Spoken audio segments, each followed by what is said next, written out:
ஓம்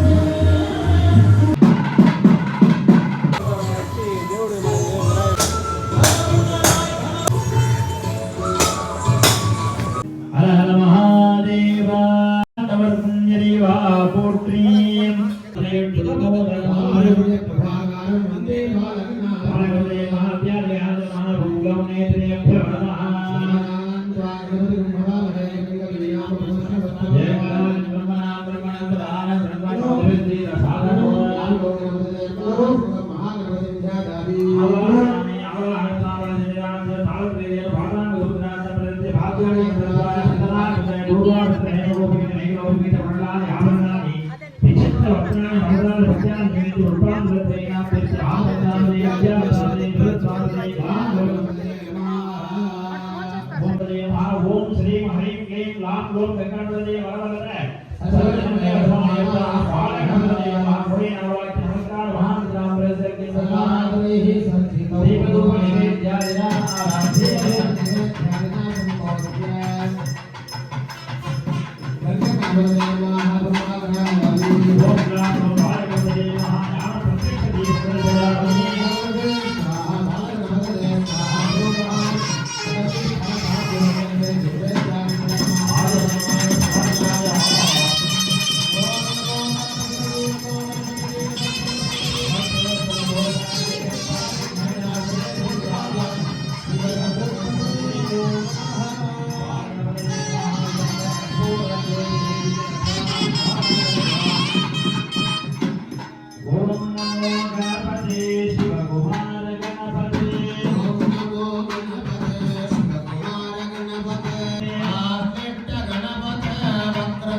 वयं भूर्वामः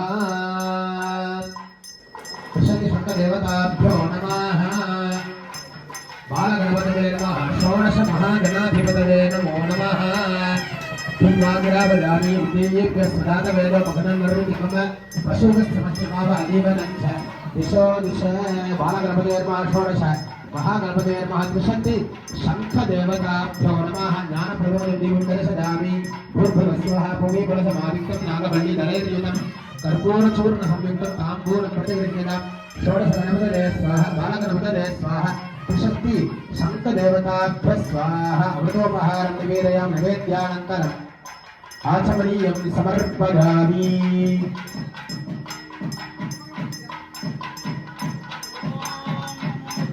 ओम नमो गणपतये नमो गणपतये नमः प्रमथपतये नमस्ते स्त्रम्भोगरादिदेवदन्ताय विघ्न विनाशने शुभसदाय श्रीवरद मूर्तये नमो नमः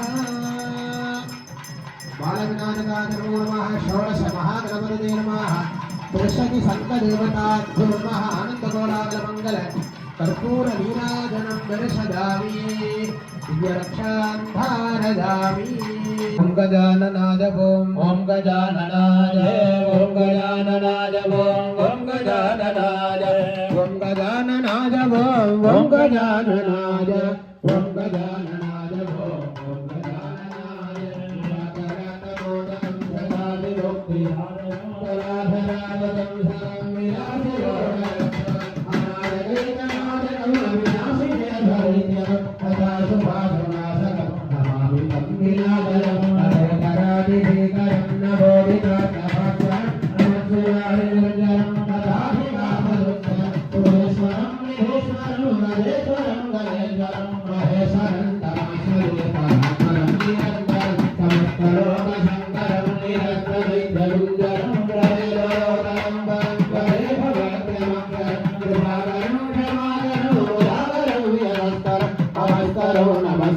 नमस्करोमि भास्वरनार्तिमार्दनं चिरन्तनं विभाजनं सुरारि पूर्वनन्दनं सुरारि गर्भधर्मनं प्रपञ्चनाशभीषणं धनञ्जयादिभूषणं तपोलदानवारणं पदे पुराणवारणं निदान्तगातिरन्तगातिमन्तगान्तगात्मजम् अविद्यरूपमन्तहीनमन्तराजगन्त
గణపతదే నమో నమో గణపతదే నమో నమో గణపతదే నమో నమః స్వాహా గణపతదే నమో నమో గణపతదే నమో నమో గణపతదే నమో నమః స్వాహా గణపతదే నమో నమో గణపతదే నమో నమో గణపతదే నమో నమః స్వాహా కన్ని మూల గణపతదే నమో నమో గణపతదే నమో నమో గణపతదే నమో నమః స్వాహా మోహన గణపతదే నమో నమో గణపతదే నమో నమో గణపతదే నమో నమః స్వాహా ఆనంద గణపతదే నమో నమో గణపతదే నమో నమో గణపతదే నమో నమః స్వాహా వరద గణపతదే నమో నమో గణపతదే నమో నమో గణపతదే నమో నమః స్వాహా గణపతదే నమో నమో గణపతదే నమో నమః స్వాహా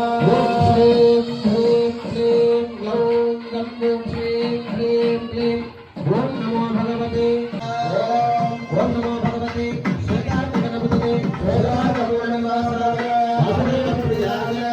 ప్రజాపతి రక్షకాయ సూర్యవర్ణాయ కుమారగురవే రాహికావే రోహికోహి సర్వభూషణాయ సర్వభూషణాయ శశాంకశేఖరాయ సర్వమానాలమృతాయ సర్వధ్వజాయ సర్వవాహనాయ సాధికాయ దేహే దేహే అవసరవతయ ఓం సత్యవతయ భద్రసురగణపతయే వరవరద సర్వపురుషవశంకర సర్వదక్షవశంకర సర్వస్వశంకర శ్రీగురు శ్రీగురు సర్వదోషానవత్తయ సర్వవ్యాధేరకృతయ సర్వవిషాద సంహర సంహర సర్వదారిద్ర్యం మోచక మోచక సర్వవిఘ్నాన సిద్ధి సిద్ధి సర్వజ్వరాని స్ఫోటయ స్ఫోటయ సర్వసంపూర్ణ ఉత్సాహయ ఉత్సాహయ సర్వసిద్ధం గురు గురు సర్వకార్యాన సాధయ సాధయ ఓం కామ్యేం గోం దైం గోం గణపతయే స్వాహా భగవతే శ్రీం హ్రీం మహాగణపతదే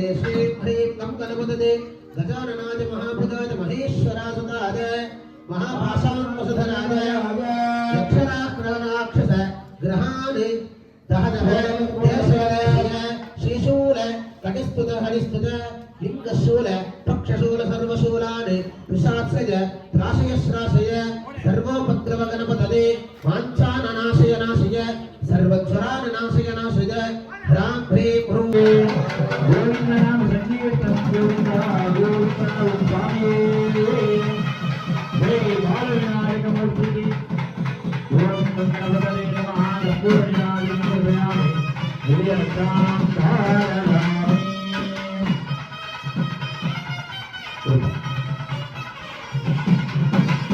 ஆலய நிர்வாகிகள் முக்கியஸ்தர்கள் எல்லோரும் நமது பாலகணபதி யாகத்தினுடைய முன்பாக வருகை தந்து சங்கல்ப பூஜையில் கலந்து கொள்ள அன்போடு அழைக்கிறோம்.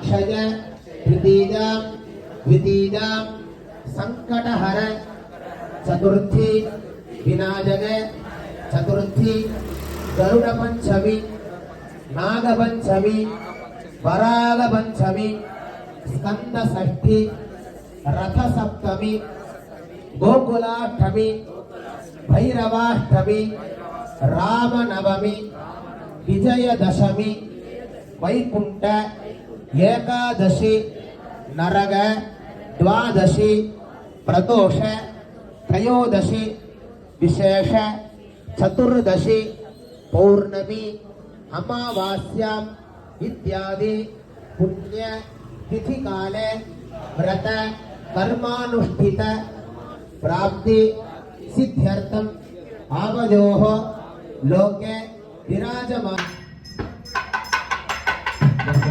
महाराज कोटि सूर्य समप्रभ निर्विघ्नं कुरुते देव सर्वकार्येषु सर्वदा ओम देवाय दत्तमोदधारिणे वल्लभा प्राणदान्ताय श्री गणेशाय मंगलम बालप्रभुते नमो नमः आनन्दगोलाय मंगलमंगल पूर्णिराजनं दर्शयामि दिव्य रक्षाधारयामि बालविनायक मूर्ति की जय।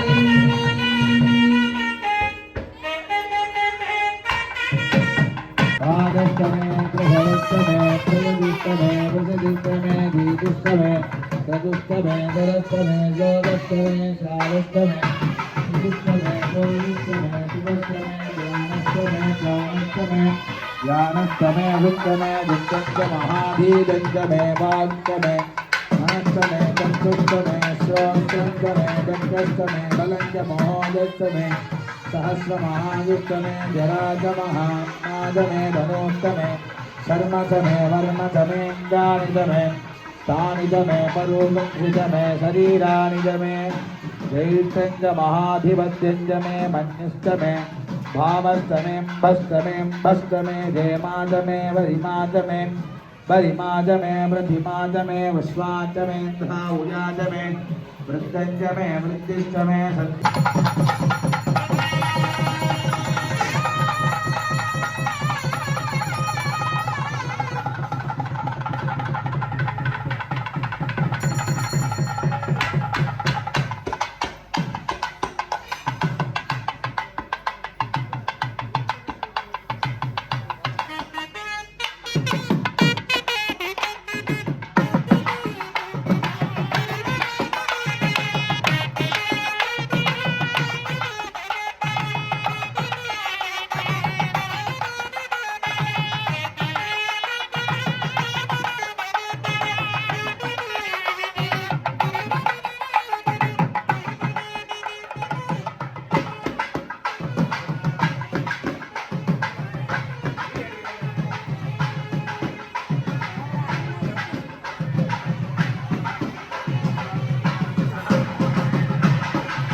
नवनिधि गणपतये नमो नमो गणपतये नमो नमः स्वाहा गुणनिधि गणपतये नमो नमो गणपतये नमो नमः स्वाहा प्रतिनिधि गणपतये नमो नमो गणपतये नमो नमः स्वाहा गणपति गणपतये नमो नमो गणपतये नमो नमः स्वाहा संकटहर गणपतये नमो नमो गणपतये नमो नमः स्वाहा लंबोदराज हेरंबादनालिगेर प्रियाद मोदक भक्षिणाय मम अभीष्टबलं देहि देहि प्रतिकूलं नश्यतु अनुकूलं मे वसमानय स्वाहा अभीष्टवरद गणपतये स्वाहा ॐ श्रीं ह्रीं क्लीं ग्लौं गं ऐं गजनीलक्रीं तत्सवितुर्वरेण्यं गणपतये क्लीं हसहसलक्रीं भर्गो देवस्य धीमहि वरवरदसौः सकलक्रीं धियो न प्रचोदयात्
ஆலயத்தின் நிர்வாகத்தின் சார்பாக மலர் மாலை அணிவித்து பூ தந்து சிறப்பான முறையிலே சொற்பொழிவு துவங்குகிறது.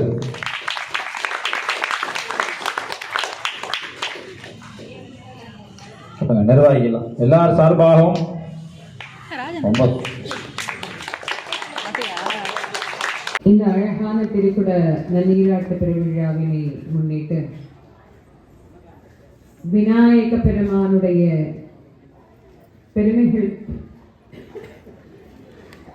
பெருமைகளை பற்றியும் அன்றாட வாழ்க்கையில் நாம் வழிபடக்கூடிய வழிபாட்டு முறைகளை பற்றியும் இந்த தினம் பேசுவதற்கு மேற்கொள்கின்றேன்.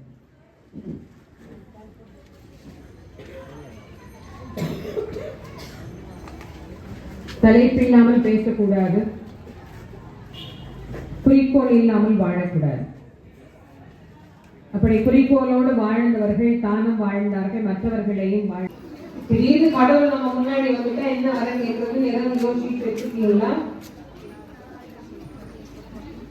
இல்ல சில பேர் இப்படி இல்லைங்கிறத பார்த்தா நீங்க வேற சும்மா இருக்குமா, கடவுளாவது எங்க முன்னாடியாவது வர்றதா? அதெல்லாம் வரமாட்டேன். அவருக்கு என்ன வேற வேலை வெட்டியா இல்லை அவர் எங்க முன்னாடி வர்றதுக்கு அப்படின்னு.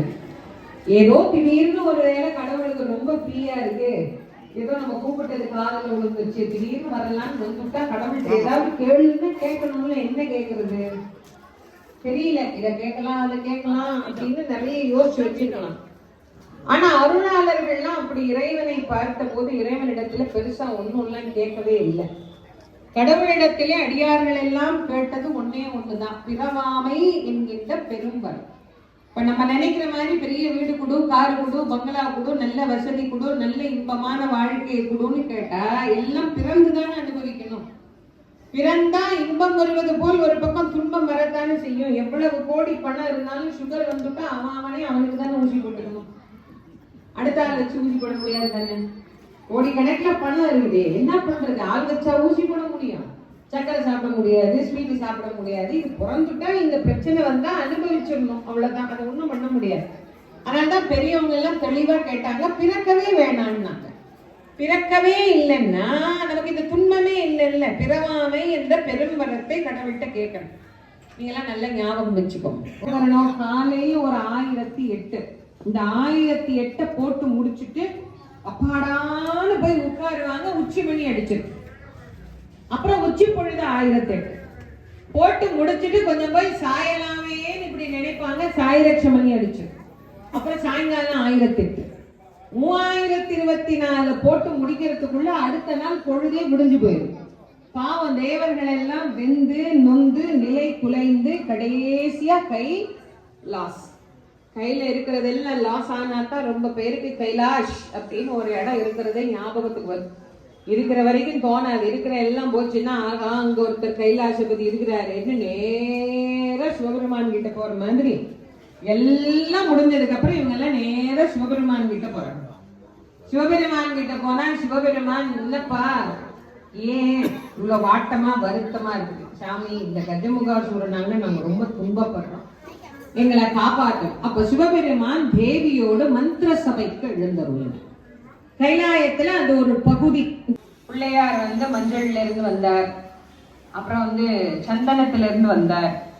சரி அதெல்லாம் கூட பரவாயில்ல அப்படின்ட்டு போனா அழுக்குல இருந்து வந்தார். பார்வதி பல காலம் குளிக்கல போல இருக்கு.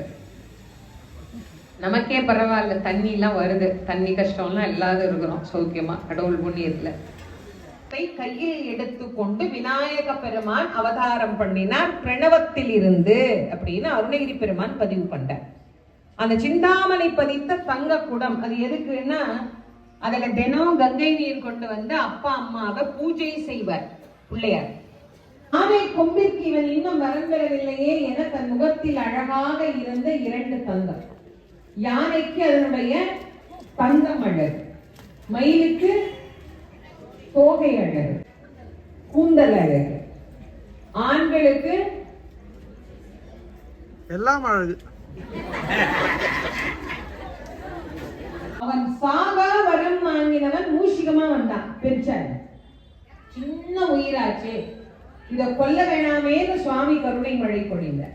இந்த கருணை மழையினாலே அஞ்ஞானம் நீங்கி மெஞ்ஞானம் பெற்று பணிந்து வினை கணிந்து விநாயக பெருமானை வணங்கி எழுந்தார்.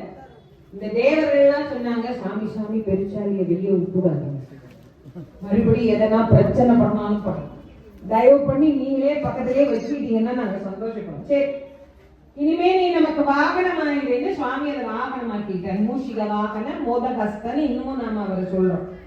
இப்ப தேவர்கள்லாம் சேர்ந்து சொன்னாங்க, சாமி சாமி இனிமே அவங்கிட்ட போட்ட தோப்புக்கரணம் எல்லாம் நாங்க உங்ககிட்ட போடுறோம். எத்தனைப்பா? 3024. இதுல இருந்து உங்களை காப்பாற்றத்தான் ராஜாவா இருந்தவனை எலியா மாத்தி வச்சிருக்கேன்.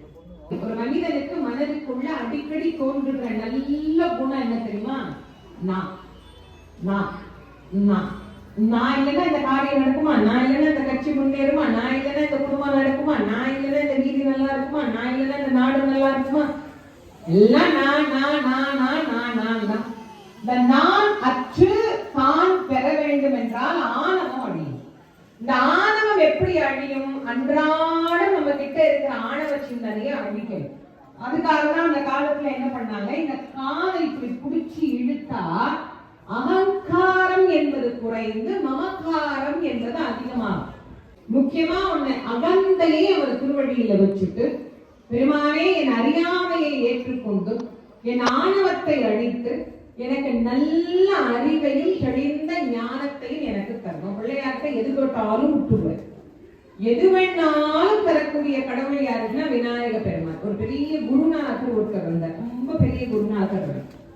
அந்த பெரிய குருநாதர் ஊரா போய் எல்லாருக்கும் என்ன பண்ணார், இந்த வெள்ளரிக்கம் வேர் இருக்கு இல்லையா, அதுல பண்ணின பிள்ளையார் இவ்வளவுதான் இருப்பார், ஒரு 4 இன்ச்சு இவ்வளவு உயரம் தான் இருப்பார். நான் 4 இன்ச்சு பிள்ளையார் எல்லாருக்கும் இலவசமா கொடுப்பார், காசுலாம் வாங்க மாட்டார். விநாயகர் அகவல் சொல்லி கொடுப்பார். இந்த பிள்ளையார நீங்க பூசித்து நேசித்து விநாயக புராணம் வாசித்து வழிபாடு பண்ணுங்க, எல்லா நன்னும் கிடைக்கும்னு சொல்லி கொடுப்பார். பல ஊருக்கு போனார், ஒரு புது ஊருக்கு போறார். அந்த ஊர் அக்ரஹாரத்துல பாவம் ஒரு ஏழை அந்தன் கும்பகர்ணன் சாகும் போது அவர் தூக்கத்தை இந்த ஐயருக்கு உயிர் எழுதி வச்சுட்டு போயிட்டார். ஏமாமே உங்காத்துக்கு பிள்ளையார் வந்தாரோ? வந்தாரு, அன்னைக்கு கூட நான் சொன்னேன், என்னடி மறந்துட்டியா நீன்னு? என் குழந்தைக்கு எத்தனை மாப்பிள்ளை வந்து வந்து தட்டி தட்டி போனா, என்னைக்கு இந்த பிள்ளையார் வந்தாரோ அன்னைக்கு ஒரு பிள்ளையாண்டார் வந்தாரு, ஊருக்கு போய் கடிதம் போடுறேளான்னு கேட்டேன். அதெல்லாம் இல்ல மாமி, உங்க பொண்ணை நேற்று இங்கே பிடிச்சிருக்குது அப்படின்னு சொல்லிட்டே போயிட்டார். எல்லாம் பிள்ளையார் வந்த அதிர்ஷ்டம். இந்த ஆத்து மாமியை பார்த்து, ஏன் மாமி உங்க ஆத்துக்கு பிள்ளையார் வந்தாரா? பக்கத்துல இருக்க, எங்க வர்றது? அதென்னா புண்ணியம் பண்ண ஆத்துக்குன்னா பிள்ளையார் வருவார். அப்ப இவன் என்ன பாவமா பண்ணியிருக்கிறான்? உங்க ஆத்து மாமா தான் தூங்கிட்டே இருக்கிறாரு, எங்க இருந்து பிள்ளையார் கிடைக்கிறது? எல்லாம் பேசிட்டு போயிட்டா. அந்த அம்மாக்கு எவ்வளவு வருத்தமா இருக்கும் யோசிச்சு பாருங்க. அவ பார்த்தா, நேர போனா தூங்கிட்டு இருக்கிற புருஷனை கஷ்டப்பட்டு எழுப்பினா. ஏங்க இப்படி தூங்கி தூங்கி நேரத்தை வீணாக்குறீங்களே, குருநாதர் கருணாமூர்த்தி எல்லாருக்கும் இலவசமா பிள்ளையார் கொடுக்குறார், நீங்க ஒண்ணு வாங்கின்னு வந்து கொடுங்க. தூங்குறவனை எழுப்பி உட்கார வச்சுக்கிட்டு பிள்ளையார வாங்கிட்டு வந்து கூட, அதை வாங்கிட்டு வந்து இதை வாங்கிட்டு, என்ன தாண்டி உனக்கு பிரச்சனை? ஒண்ணு இல்லைன்னா பிள்ளையாரு இலவசமா கொடுக்குறார், சாமியார் நம்ம ஊருக்கு வந்திருக்கிறார், செத்த வாங்கின்னு வந்து கொடுங்கோனே. ஒரு பிள்ளையார் தானே வாங்கின்னு வாங்கோ. பிள்ளையார் வந்தா தினம் குளிக்கணுண்டி, பூஜை பண்ணணுண்டி, அதெல்லாம் யாரு பண்றது? நீங்க ஒன்னும் பண்ணிக்க வேண்டாம், நானே பண்ணிக்கிறேன். ஏன் அப்பையாரு பூஜை பண்ணலையா பிள்ளையார? செத்த வாங்கி வந்து கொடுங்க.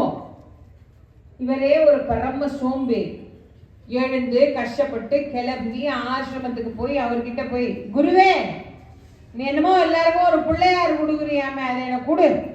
என் ஆத்துக்காரி கேட்டு பிராணனை வாங்குறா, எனக்கு ஒரு பிள்ளையார் கொடு அப்படின்னு.